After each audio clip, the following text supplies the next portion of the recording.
like I was mentioning earlier, guys, I've been just being in real estate. Like I grew up not poor, but we didn't have a lot, right? But so I've been introduced to a population that are not trying to live above their mean, bro. They're just trying to live, right? So if you have a job making $42,000 in this area, or even under really $75,000 in this area, it's not necessarily like you're trying to floss. You're just trying to live, bro. Yeah. A lot of these people, we're pulling from out of low-income apartments, folks in the re-entry community. We pulling folks out of shelters, bro. And you don't receive because you don't ask. That's like true. My mom always said, you have not because you ask not. Right, yeah. Shout out to you, Mom. Is that actually in the Bible? I don't know. But I'm sure you heard it. I've heard it. What Jesus says in Matthew is ask and you shall receive. Okay, right? so you have not because you ask not is not actually in the Bible. I just don't know. What's going on, everybody? I'm Dan the Realtor. Will the economy tank the housing market? FHFA, new conforming loan limits. We got the DMV real estate report, real estate hot or not. Then we're going to jump into the comment section. Welcome to the Real Estate Wire, folks. What's going on, everybody? I'm Dan the Realtor. Coach Marcus, what up? And today we got a special guest, a recurring guest. We got Russ Carter from the War Team. What's up, What's big good, dog? my folks? A pleasure to be here. What up, Russ? What up, Russ? Coach Marcus back. You took a break last week, man. Yeah, man. Much needed rest. You had to go to the bathroom? You had to take a break? No, married 9 years. I took a break, you know, to spend with my wife, and it's the first time I've done that. Family man. In years. Amen. She's always on me, like when we go on vacation, go on trips, she's like, you never really vacate.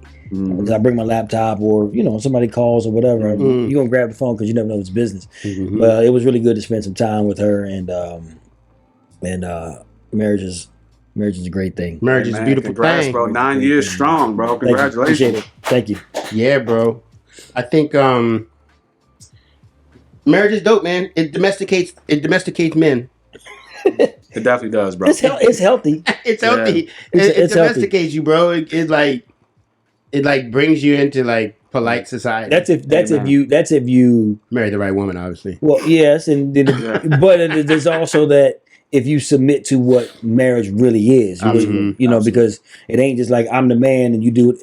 Yeah, it's submitting one to another. You can right? do that, Right. but You can, but that marriage ain't gonna last long. Or if it lasts, it ain't gonna be a happy marriage. Yeah, you gonna be blown every day. Every So single day. it's a good thing, man. I can't say. I mean, you look back and you say, okay, you know, you think about your kids. Right. What would life be without your kids? But at the same time, what would life be like if you don't have a good woman, a strong woman, a loving, praying woman, whatever she might be to you, by your side and to help support you? Because reality is, men. I heard Steve Harvey say this a long time ago. Men could be found anywhere at any time. A single man can be found anywhere, anytime, doing anything. Right. And he was like, but marriage, like you said, the domesticating part. But marriage helps center you, help ground you, and I think it gives you a sense of like purpose and drive that it puts you to a different mindset that you never really had before. Just like we're talking about with the multiple jobs. Like you work 2-3 jobs, you work 2-3 jobs, and me as well. Like you can really be out here just go and just be living, but not really be productive. Absolutely. Marriage and family does that for you. Absolutely. Movement versus progress. There you go. Yeah, absolutely. Definitely want to be progressive because I've been married almost 7 years myself. Congrats. And I tell people outside of me accepting Jesus, getting married was the best thing that I've ever done. And I'm married a great woman, man. I love my wife unconditionally. And I'm so thankful that I have her not only as my wife, but as my friend, as my business partner, as my lover, you know, taking care of my kids. And she gets on my nerve, you know, every day. Straight up. Every single. Speaking of the devil, she's calling right now. You know what I mean? You know, she must have heard her name. Yeah. No, let's go. We're on the pod. We live. Hey, babe, I got you on speaker here on the podcast. What's going on? Oh, I was just calling to see if you took out time. I did, baby. Thank you so much. All right, peace. See, she had to make sure I took care of my responsibilities. Basically, having a wife is like a live-in life coach / mama / teacher / boss. Yeah, but boss / boss. Big boss, right? How long you been married? 5 years, bro. We just Okay. did an anniversary. Wow. Yeah, so you know. 5, 6, 9. Right. Yeah, white. I say giving a white. I give it 5 out of 5 stars. Amen. Amen. Yeah, I give it 5 stars. I was hoping you were going to say 5 out of 5. 5 out of 10 stars. You better say that if you want to come home. Now, if you 5 want out of 5 stars, wife. I love you. Speaking of wives, Mhm. will the economy take the housing market? Will the economy take the housing markets? If you have a wife, you definitely want to pay attention to this. Absolutely. If you're worried about an upcoming recession, according to this article, you're not alone. Over the past couple of years, there's been a lot of recession talk, and many people are worried if we have one, that will cause the unemployment rate to skyrocket, which is a big concern on most people's mind right now, because we kind of weirdly need to lose a bunch of jobs in order to reduce inflation. Yeah. Because payroll is one of people's biggest expenses, and that increases the overall cost of all goods and services, which makes it more expensive and makes it less affordable for people. Just a quick little econ 101. Some people fear that a spike in unemployment would lead to a rash of foreclosures similar to what happened in 2015. 15 years ago, rather, in 2008. The latest forecast from the Wall Street Journal reveals that for the first time in over a year, less than half, 48% of all economists believe that a recession will occur next year. So the recession talk, I think, is something that we really want to kind of address, maybe this podcast, and really kind of talk a little bit about like how a recession affects home ownership and buying a house. Absolutely. Well, like we were saying earlier, when we were talking about this Facebook, Instagram posts and whatnot, when we have so many different talking heads, talking to the general public, the Kiyosaki's, the Dave Ramsey, and whoever else might be popular, the consumers don't know what to think. Right. They're getting and they regurgitate information that they're hearing from so many different sources and probably mixing it. And that's what we're talking about, the buffet of information. But the definition of recession is a period of temporary economic decline during which trade and industrial activity are reduced, generally identified by a fall in GDP in 2 successive quarters. Right. So technically, we've been in one, right? Absolutely. Yeah. However, y'all hot. No, but it's funny because we've been talking about it. Go back to like the podcast that Episode we were doing back in January, episode 3.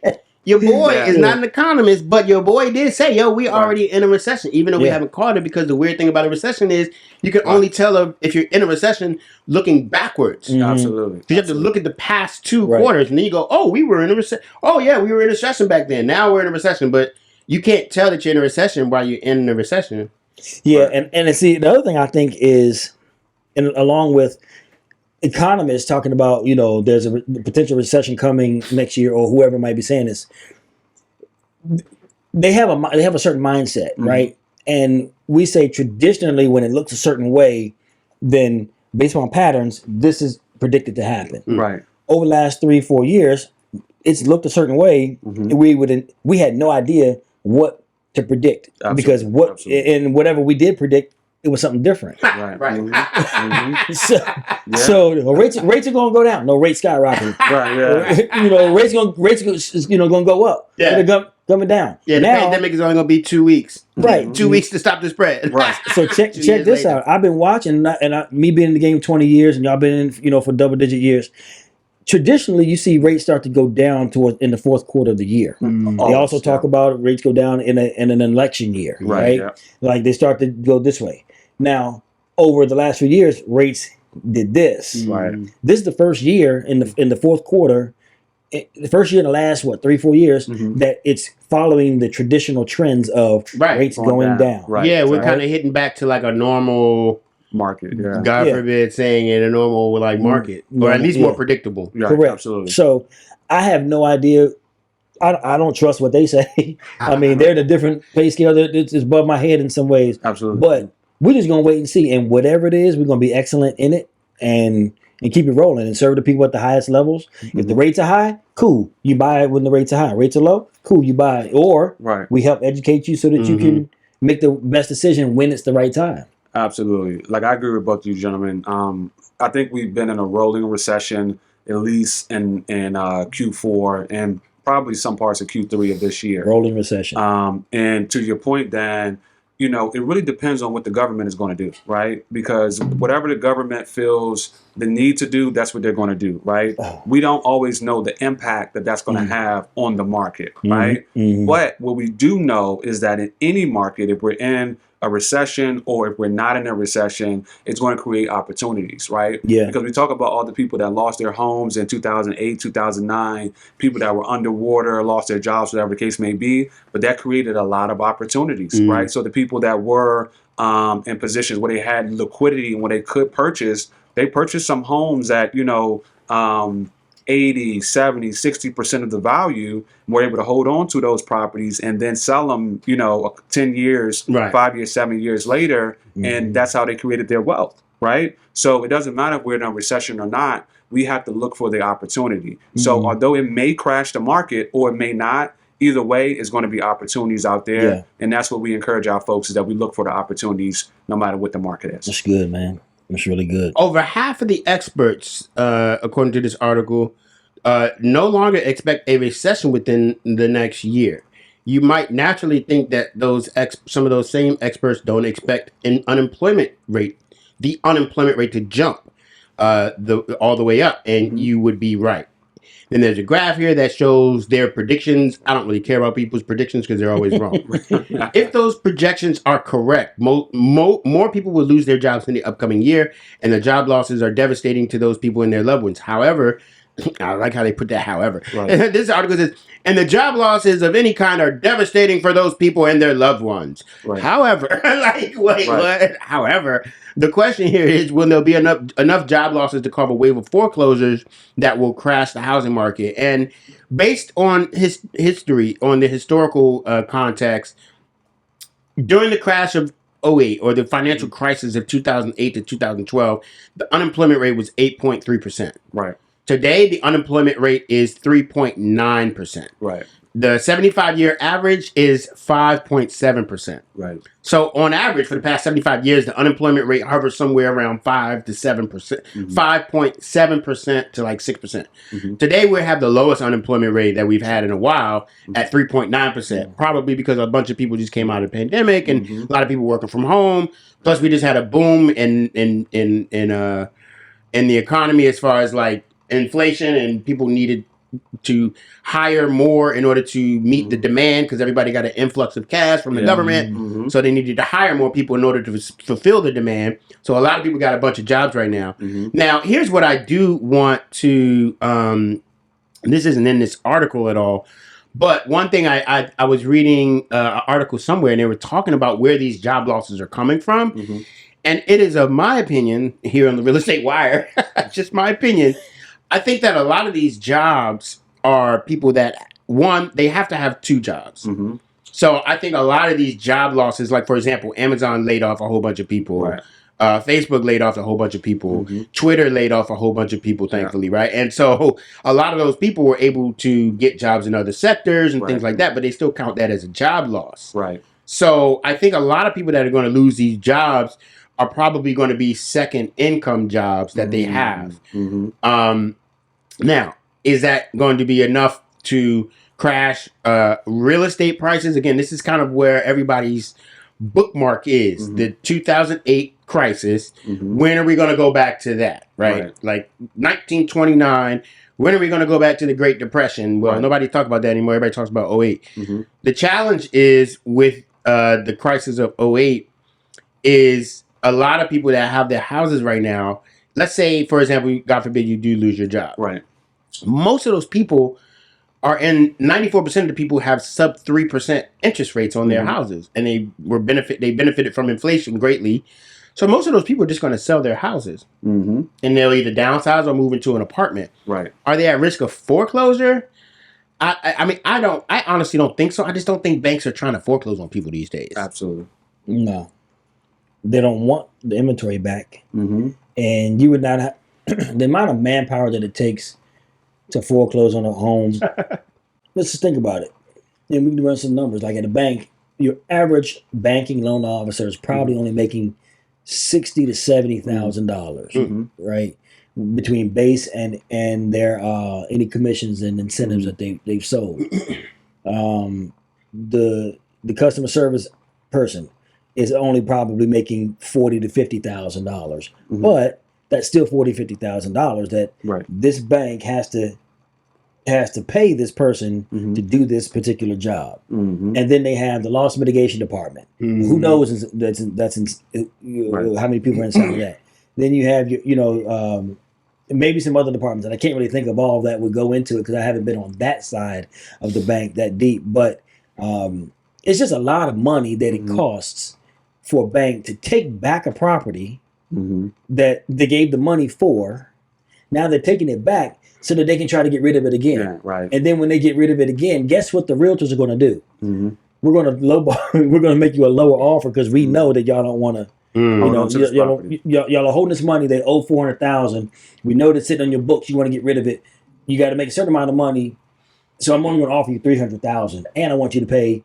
Give me some money towards closing costs. Exactly. So they're going to take a lot. Like banks are just not in that business. They're in the business of giving money away, and the money that they give away is the money that the consumers deposit, and they share it amongst whatever they need it for. So I got a question for you, Russ. We were talking earlier. You was talking about HPAP, and you were saying about HPAP. Something happened with HPAP about the funds. Yeah. So HPAP, they ran out of money in May of this year. They ran out of money from May to October. I think it was like the end of May.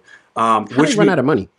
So in 2022, they increased the amount of funding from 80,000 to 200,000, right? 202,000. So it doubled, it more than doubled. Why would it jump so high though? That's because they had to play catch up. So the part that we don't talk about with these jobs is the salaries, right? So you may have a lower unemployment rate, but how much are these people making, right? And especially in this area like DC, Maryland, and a lot of other metros in the country, is the people may be employed, but are they making enough, right? So the reason why it jumped up so high, Marcus, is that they had to add in the cost of living factor that, hey, these people need this money in order to be able to afford to buy homes, because they add in a bunch of stuff in the calculation, average salaries, yada, yada, yada. So, and they hadn't increased it since 2017, maybe the end of 2016, when they increased it from 50 to 80,000. So because it was a period from 2017 until 2022 where they made no adjustments, that's why they adjusted it so aggressively in 2022. So they went from retroactively from 2016-17 to 2023, which is 6-7 years. Yeah.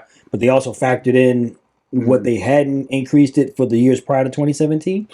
So that's just Russism. So that's what I'm just thinking. I don't know the exact reason why. No, but it makes sense. The government's always overreacting. Yeah, and so what they didn't make a huge overreaction. Right, but what they didn't make an allowance for is that the number of people that were going to be applying for HPAP. Right. Yeah, because there's a lot of realtors and loan officers talking about HPAP and all the different programs that are available. So we're talking about down payment assistance and closing costs help or whatever. Who wouldn't want to try? But how's that affecting your buyers though, Russ? It's so by HPAP not having funding. So when they increased the funding from 80 to 200,000, it gave a lot of our buyers a higher price point, obviously, right? Because they didn't have to make any more money to get the funding. They automatically got, $100 and something odd $1,000 bump in their approvals for most of them, right? But once they ran out of funding, because you think in 2022, the market was still kind of pumping a little bit, right? It wasn't as slow as it is now. But once they stripped them of that funding, those people couldn't buy, right? So it's definitely hurt our buyer business a lot, because we had 20 buyers in the pipeline that we were actively showing, and taking out, that after May, they couldn't do anything until October. So that hit us a lot. To your question earlier, Dan, about the job market, I don't think it's going to tank the market, right? And because there's another component, with several other components. One, you have a bunch of baby boomers who are going to be retiring, right? So you may be seeing a lot of layoffs, but it's going to be a lot of opportunities that are going to come as well, right? Now, I know this is an international and national podcast, thanks to these good brothers here. But in the DMV area, the reason why I love doing real estate here is because the job market in this area is heavily dependent on what?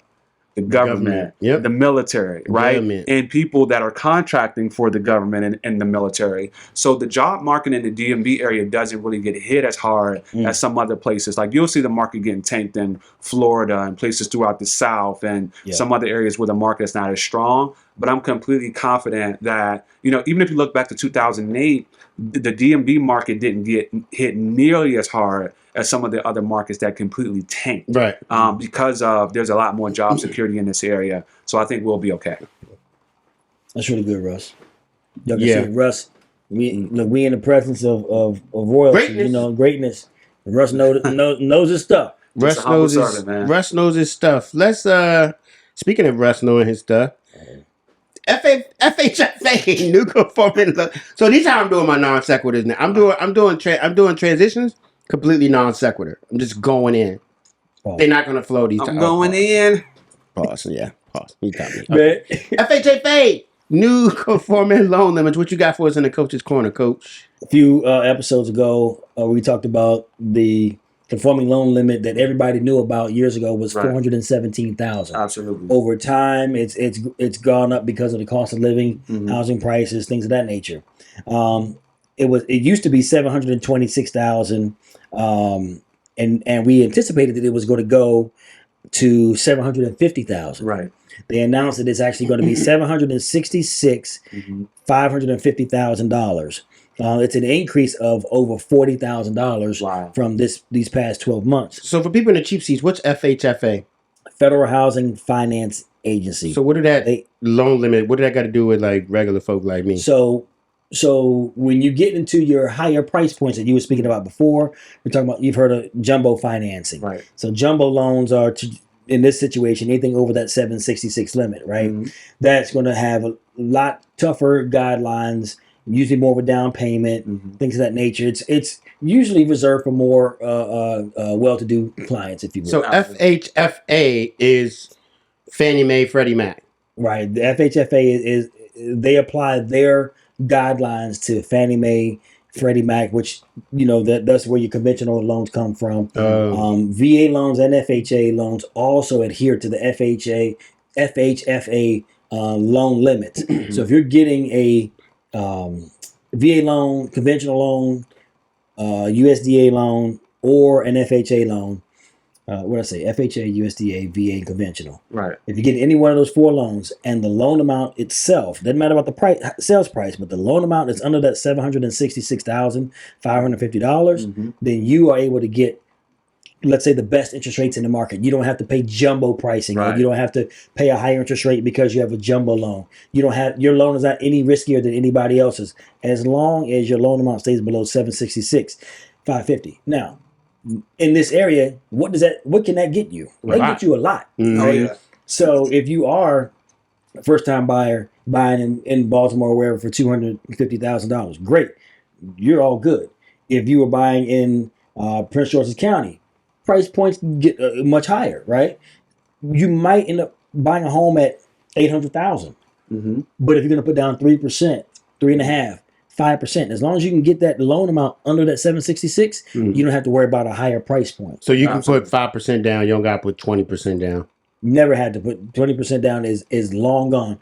Right. Probably 20 years ago is when you had to put down 20%. 20 years 2020 plus. The 2020 rule. 20 years ago, 20%. So I love this, right? So like I never told you guys the story, but the conforming loan amount kept me from buying a house that I wanted to buy in a highly sought after area. Really? Right. So my wife and I, we live in Bowie. We lived in Bowie since 2016, right? We wanted to buy in Crofton because the schools are much better in Anne Arundel County.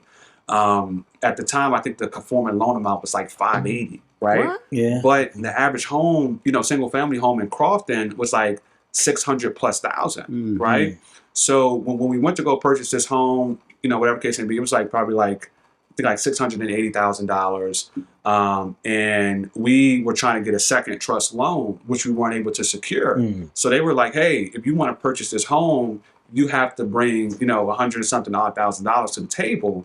where we can buy the same price home in Prince George's County with 3.5% down, right? Because the conforming loan amount was much lower in Anne Arundel County than it was in Prince George's County. So the reason why I like this is because now people can purchase in those markets and not have to bring in that type of money. Because at the time, that would have required me to contribute all of my wealth towards my home purchase, which I really didn't want to do. You know, it was probably like, I think it was like 120,000 we had to bring to the table versus just going, you know, what we already were in Bowie and putting like 40, 50,000 down, right? So I honestly think this was a way that they kind of kept some folks out of certain communities. Because if you look at Howard County, if you look at Anne Arundel County and certain counties like that, they had a lower conforming loan limit than places like Prejean, Montgomery, DC, and even Charles County. You know, so I really appreciate them trying to adjust it to make sure that now it doesn't require as much for you to get into these neighborhoods. Yeah, it's I was gonna make a joke because, like, you know, Dan's the you know, the junior varsity conspiracy theorist. It's just economics, show. It's not conspiracy. No. Yeah, you got. I'm saying overall, right? But what you're saying is, like, you can say, you know, you say, oh, well, in certain communities, you know, it was strategic, right? Yeah, I'm not junior varsity, I'm varsity. But I do think that when you look at this, like, we as a people. We are successful. Amen. Like, just as a people, we are. Truth be told, this entire United States doesn't exist without us showing up. Amen. Right. However, there have been redlining and rules and all types of things that kind of keep us out the picture. Other minorities, you know, feel the same thing. But these types of, because we do work hard and we do make good livings and we are good family men and wives are strong and things like that. The playing field is leveled a little bit in this now, because if everybody is doing the same thing and the money is still the same green and credit numbers are still the same numbers and black and white is what it is, then when we say, okay, this property and this loan amount at $766,550, you can buy it. But also somebody else that doesn't look like you can qualify in the same way. Absolutely. And vice versa. You usually have to have the right team and the people with the know-how and a good strategy, and also be flexible, because like you said, you could have tried to stick to your guns and say, well, we want to live here. Well, it's going to cost you X amount of dollars. Right. Well, you and your wife say, let's just think outside the box a little bit and go down the street a little bit, cross the county line, and, you know, keep half our money. Right. You know? So I do think that these are really good strategies. Now, the thing you also want to pay attention to in terms of this loan amount, these loan limits, is per state and per county, it changes. It's not a blanket thing across the board. So, like, I'll just give you, in Anchorage, Alaska. Right. Who the heck wants to move to Alaska? I'm just saying in Alaska. Shout out to our Alaska fans. Right. So, matter of fact, I won't even say Anchorage because I don't know what county it is, but it is North Slope Borough or the Northwest Arctic Borough in Alaska. Their conforming limit is not $766,550. It's $1,149,825. Right, for a 1-unit property. So, you know, like I said, it's a matter of having a conversation with me as a lender, or the lender of your choice, you know, and knowing the facts. Amen. I want to live in this state. I want to live in this county. Am I qualified for my chair. This? Does my loan, and my sales price and my loan, is it within the conforming limits, or are we working outside of it? Because you need to know your numbers will change. Amen. Yeah. So that's all I got in the corner. Solid, brother. Let's get into the DMV local market insight report. That was wild.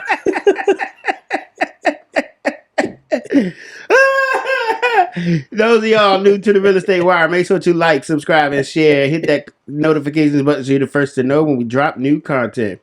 Yeah, I changed the DMV this section. I changed the name of it every week. So this week is the DMV Local Market Insight Report. Amen. So we already know that for October we are down across the board. Amen.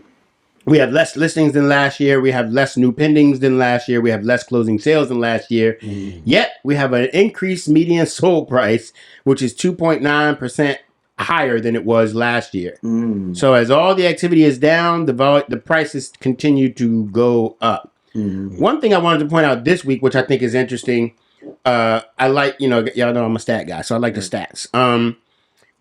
So last year, October 2022, we had about the active listings we had about 10,889 active listings last year. Okay.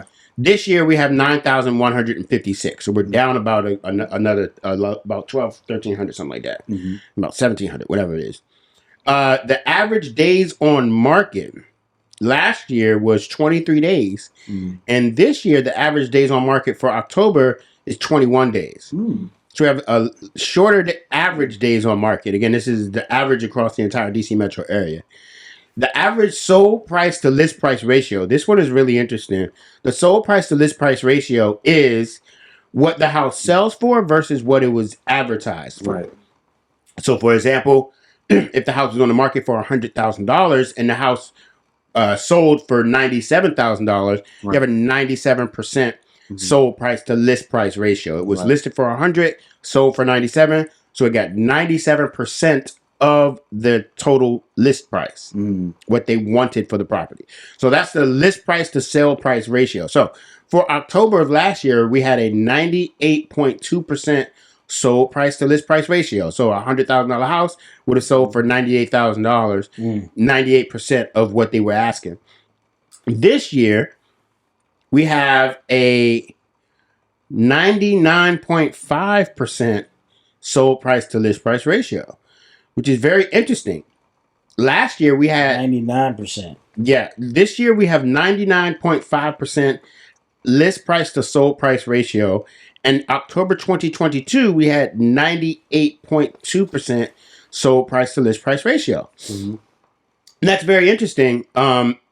When you think, okay, there's less houses on the market. We have a shorter days on market. We have a higher median sold price, but we have less volume, activity, and contracts overall. And so I think what these numbers are kind of saying is people are paying full price for these properties for the most part. Not a lot of people are really getting big, huge discounts and, submitting and getting a bunch of lowball offers accepted. Because I think one of the things that we have to consider is that people who are putting their properties on the market right now, they can sell or they don't have to.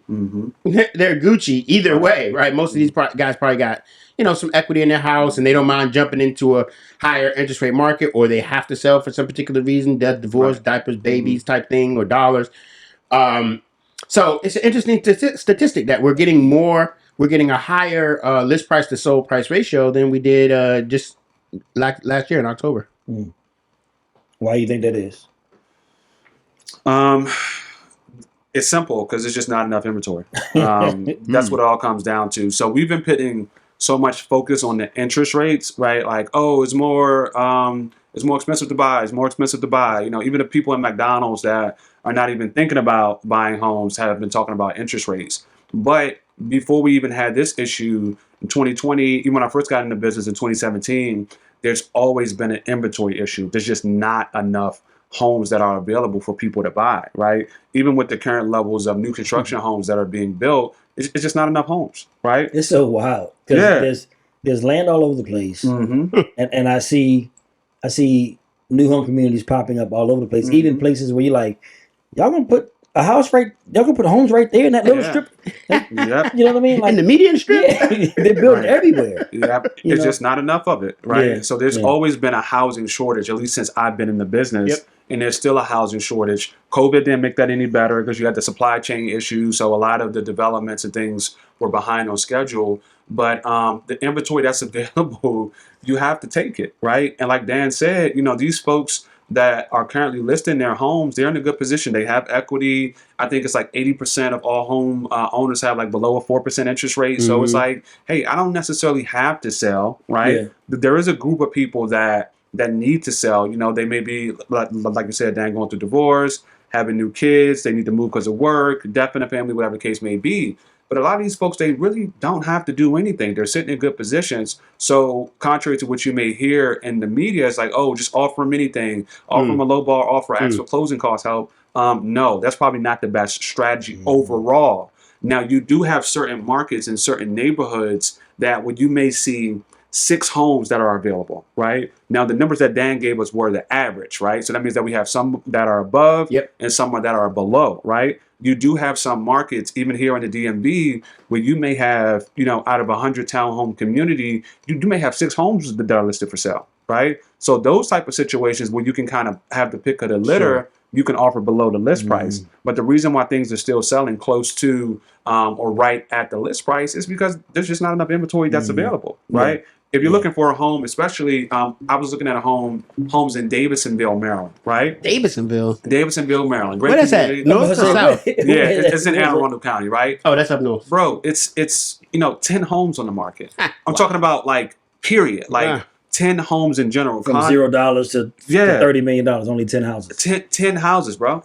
10, right? So what are you going to do in a market like that? Like, you're going to tell the seller that you're going to offer them 3%, 6% below the list price, right? But that's my philosophy, Dan. But the reason why things are still selling close to list price because there's not enough inventory that's available. Yep. The numbers don't lie. Men lie. Women lie. Numbers don't lie, brother. Let's get into the real estate hot or not. I love this part of the podcast. I look forward to it every time. Yeah.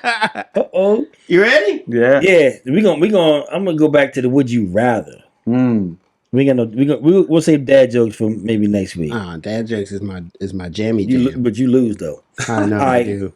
I don't lose. I learn. Dropping knowledge for you. So Neo. would you rather never eat Christmas cookies ever again, or never eat Halloween candy ever again? Christmas cookies. Next. I'm gonna have to go with Christmas cookies as well. Yeah, I'm with it. Yeah. But my mama do make some mean ginger snaps though. Right. I don't like that. What's that cookie dough that they use? That bready I don't know. It's like some sourdough cookies or something. That's the Talking about the shortbread ones. Is that what it is? Where it's like soft and white, like weird. Yeah, they shape like that. Like shortbread. I got you.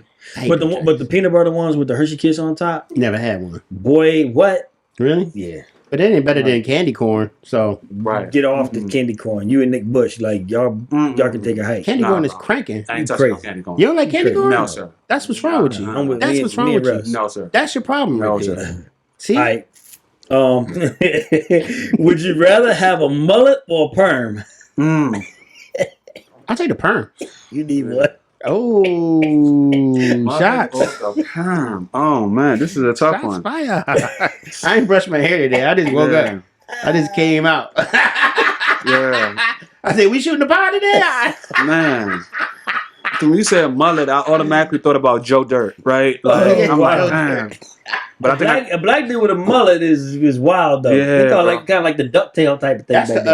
That's the rat tail joint. Oh, the ducktail. Did you have a rat tail back in the day? No, my mother would never let me have a rat tail. My brother had one. I wanted one, bro. Your mother let you have a rat tail? No, my brother. Yeah, my brother had one. I never wanted one. I always wanted. Yeah. That was a crazy. You had one, Russ? Nah, never had the rat tail, bro. I never had the rat tail. Yeah, no long hair. Yeah, like Eddie Murphy. I would probably have to go with the perm though. So I just take the straight hair, just perm. Go ahead, perm. Look like James Brown. Yeah, out here looking like Cat Williams. Right. I mean, I'll take the perm. I'm a pimp named Slickback. I think I'd try the mullet. I'd try it. You gotta get your mullet perm. Because I see if Donnie can fade it and figure out how to get it to go. Because if I do, I don't want no perm. Only do it with a shape up in a mullet. Hey, that's gonna probably be fire too. Right. Would you rather be stranded in the jungle or stranded in the desert? Give me the jungle. Jungle, yeah. I think I'm gonna take the jungle too. Yeah. But in the jungle, you got to deal with the tigers. right? You got a lot of animals. You got the anacondas, pythons, but you also have the vegetation. You know, it's probably water nearby. a lot of poisonous stuff too. Yeah, in the desert, there's nothing, right? It's just sand and sun. Yeah, it's just sand and sun, bro. Scorpions, snakes, cactuses. So I'm gonna take the jungle because I can climb a tree, right? It's cacti. So I can climb a tree and try to, you know. Tigers can climb trees too, bro. Tigers don't climb trees. But I have Tigers trees. do climb trees. They don't. They do. Yeah. Jaguars and leopards climb trees. And tigers do too. Tigers are too big. Tigers are the biggest cat in the world. They're too big. Yeah. How much? How many push-ups? 25? Do tigers climb trees? 25 push-ups? Hold on. Yeah. I'm willing to bet. Let's straighten out the terms. You saying, do tigers? So what you going to try to do is like, I'm not going to try to do anything. Has there never been one Clarify tiger? the terms. Tigers can climb trees, yes or no? Tigers can climb trees. All right, well, then that's all I wanted to know. But Let's do go. tigers can easily climb trees. I know. See, I know because you got claws. Oh, no, because you both are right. I was about to bet. They're too big and they don't get up there. So wait, you're saying they don't climb trees? They will. They don't traditionally. See, that's what you be doing. You be trying to draw ambiguity. No, I'm trying to draw clarity. No, because where you get me is I do push-ups off the ambiguity. So tigers can climb trees, but they seldom do, except when their cubs are young. Bingo. So you guys both are right. So, no, there's only one right. There's me. I'm right.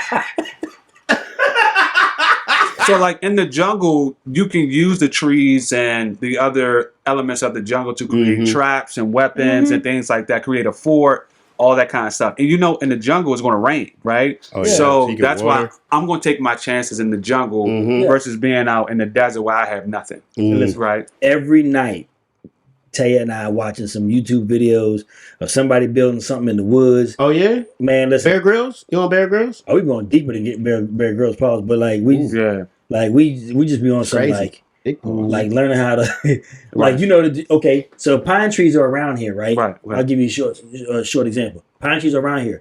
Pine trees die.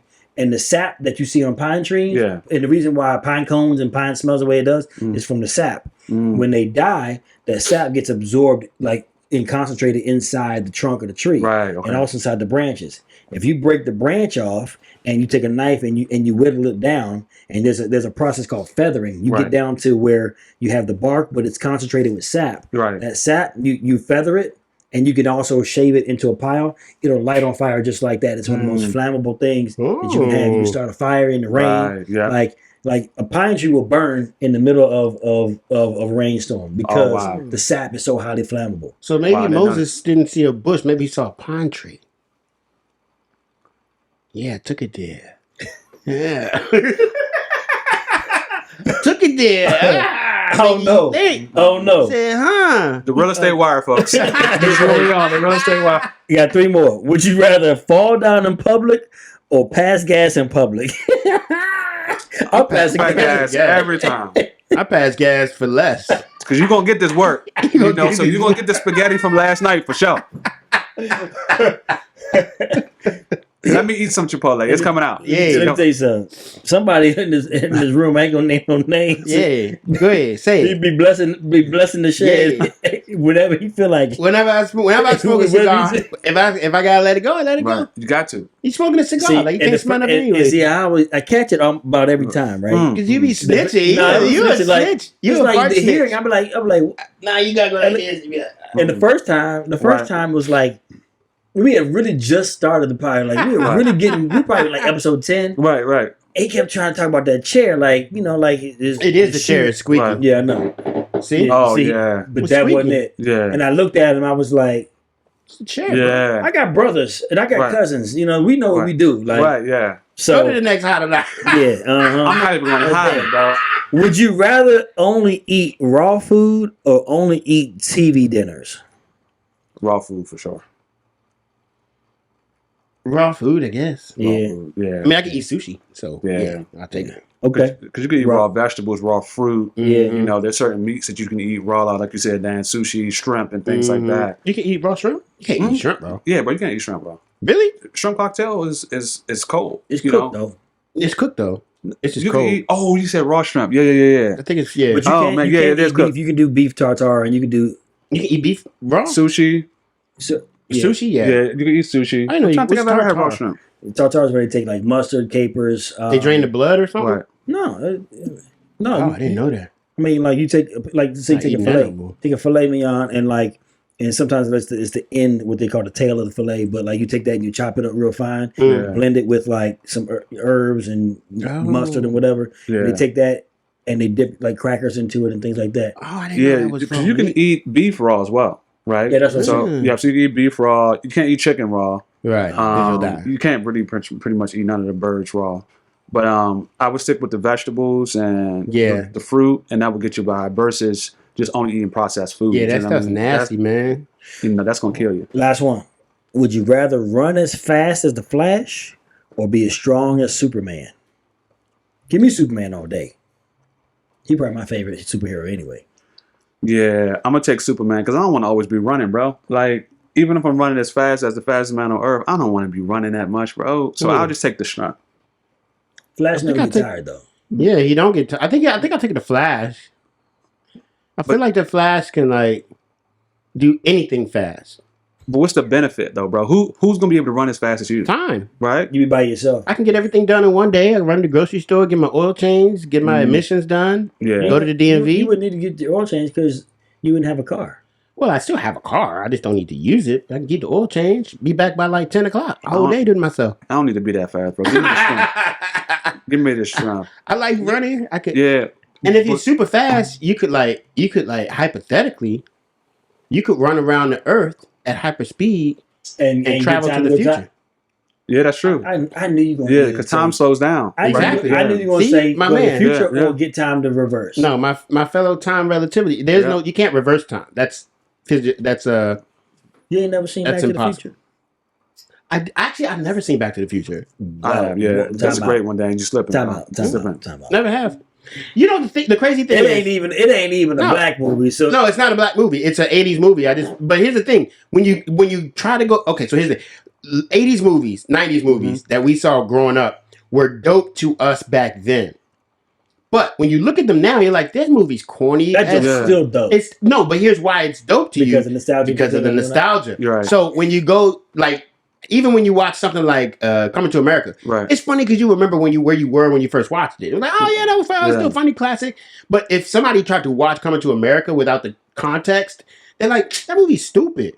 So when I try to watch like Back to the Future in 2023, I'm like, the graphics are terrible, the plot line's terrible. Like this is, I'm not entertained by this. So it's hard for me to go back and backfill movies. Even when I watch backfill Boys in the Hood, Don't Be a Menace, I was like, okay. Okay. Like you laughing at it because it makes you feel like you're 17 laughing at it again. I just wasn't super. I understand why people liked it. And I was like, yo, you gotta see that movie. And then I saw it, I was like, oh, okay, it was all right. But it's because I didn't watch it in the time that it came out, so I don't have that nostalgia attached to it. Well, even when I watched like The Wizard of Oz, what came out, 1950s, 60s, right? I still think it's a good movie for that time, right? Yeah. So it's like there is a nostalgia perspective of it, but I do think you have to understand the context. Because if something like that was made today, you'd be like, it's trash. Right. But when you understand it was like the first colored film made at that time and look at all the other stuff that was made at that time, you'd be like, this was hot. So was the first colored film made? Yeah. Was it the first? Really? Yeah. Oh, wow. Yeah, The Wizard of Oz. Yeah. Because you had to have a color TV to even be able to. That's true. That's so cool because the magic of that movie. I have a sister. Shout out to you, Misha. Like she used to make us watch that movie about every other day. Oh yeah. And my dad was like, she watches what y'all watch. Y'all need to watch what she watch. So all the Disney stuff, the Mary Poppins, all this stuff. But when that magic part when like everything is black and white and then it turns color, like kind of fades into color, like in front of you. That's always the magical part of that entire movie for me because it just makes you going out. So that's all I got for the How to Not or Would You Rather. Let's get into the comment section. Comments. So we got a comment. I want you to address it first, Russ. I'm listening. This one is for you, buddy boy. All right. This comment is from Epic Dreams on the TikTok. I did a TikTok explaining about interest rates, or I can't remember what I was talking about. I was talking about I remember somebody said something And I said, well, if you don't want to buy a house right now, you don't have to. Like, this is America. Right, You can do whatever you want to do. So, this was their comment. Their comment was, and I want to hear your feedback too, Marcus. Here's a comment from Epic Dreams. I think right now, a realtor is going to tell you anything they can to get you to buy. What say you, Russ?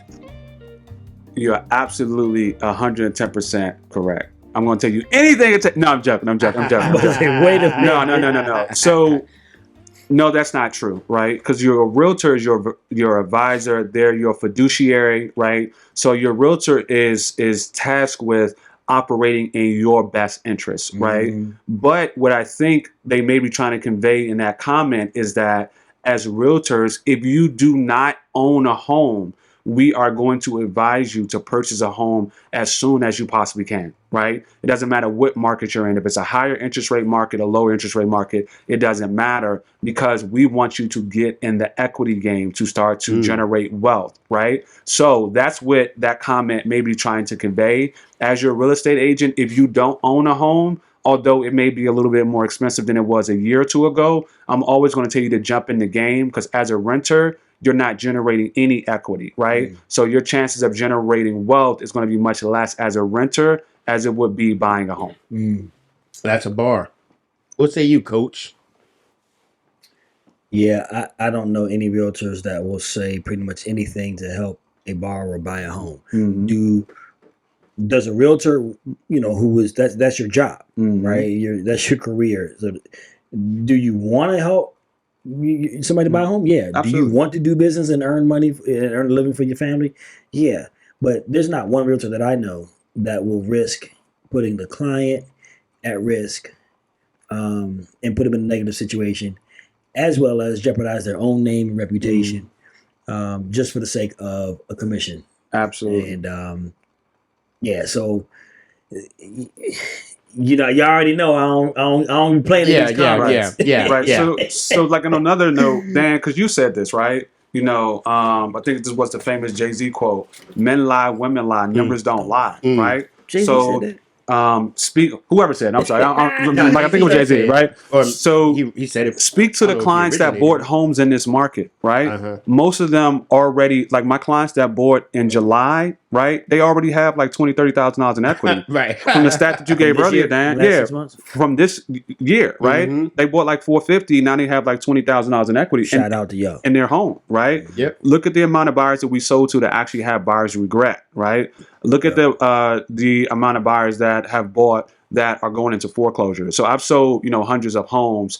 I've only had 2 clients that have bought and then ended up in a distressed property type situation, right? One guy both of those guys they just got into the homes and just stopped making the payments. Yeah. That's essentially what they did. A guy like that. But the numbers don't lie, right? And these are the folks that took our advisory. Now they're reaping the benefits of having homes now. All those people that sat on the sideline that have been sitting this entire year, guess what? You've lost out on thousands of dollars. Yeah. I think too, also you have to consider, if you're jumping, if I pop up in your feed on TikTok, it's because you're probably interested in real estate. Absolutely.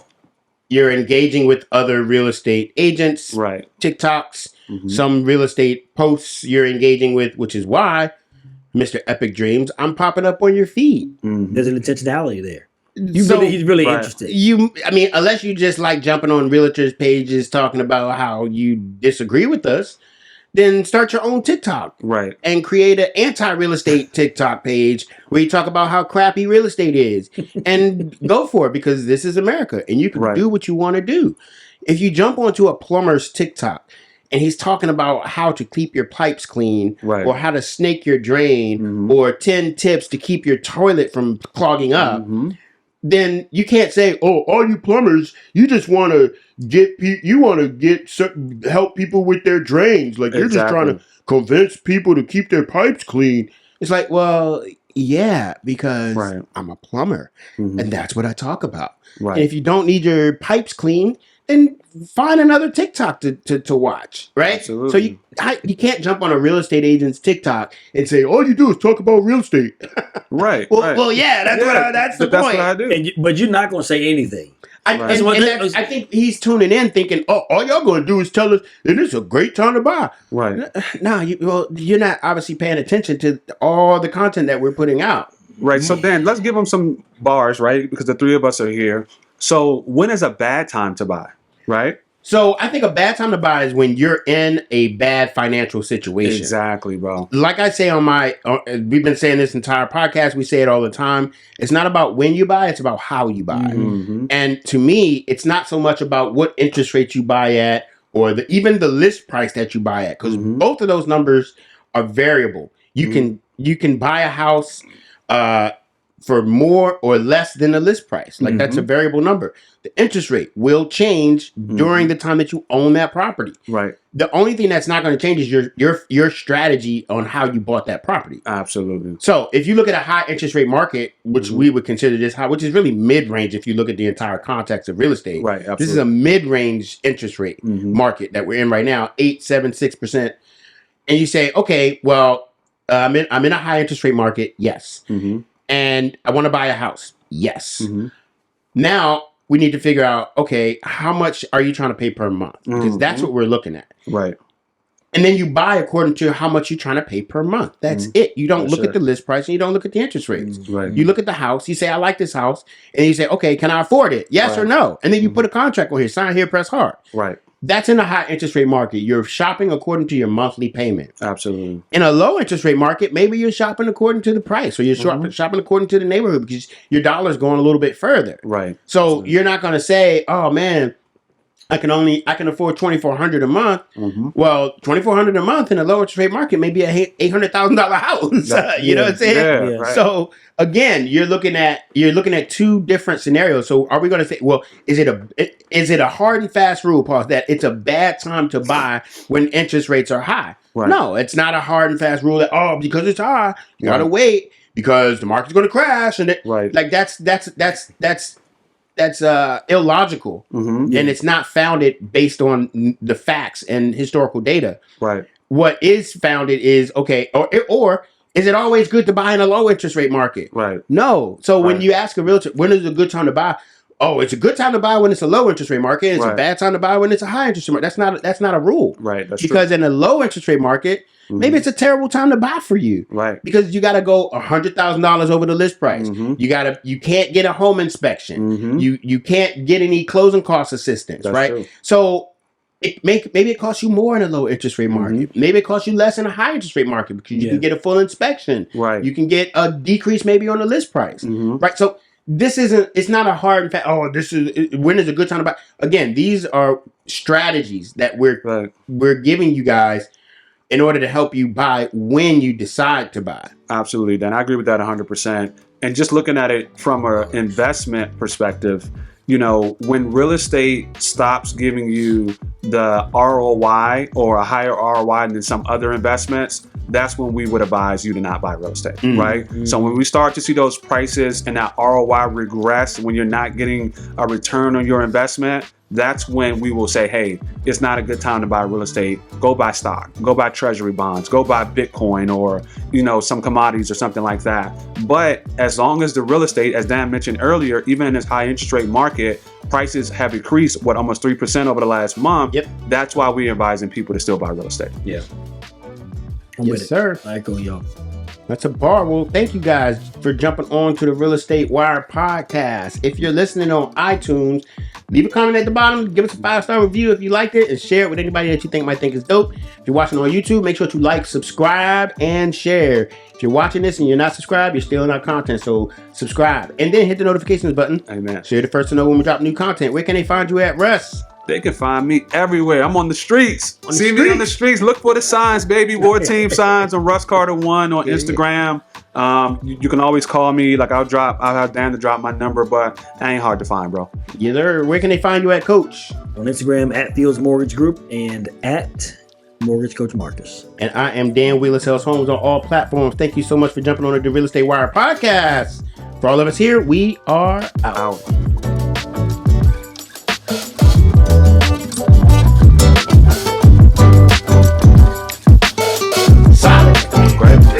Bro, I got so many, I haven't had this many calls all week, bro. That's what they call you. got something there, huh?